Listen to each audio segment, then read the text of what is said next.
Hey, what's going on, YouTubers? In today's video, I'm going to be showing y'all how to replace your bicycle's grips.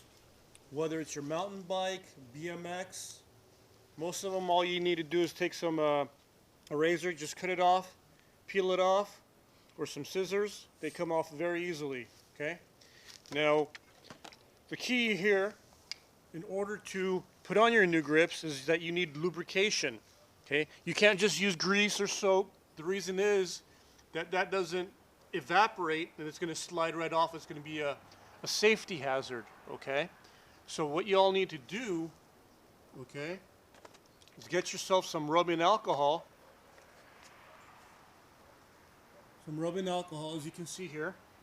And if you have a little convenient spray bottle like this, all you simply do is spray a little bit on the grip and inside here and inside the grip, and all you do is slide it on.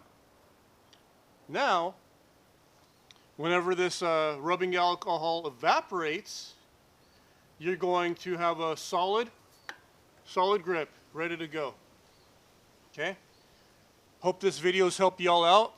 Please thumbs up and subscribe to my channel for many more how-to videos on how to save time and money. Peace out. Thank you for watching.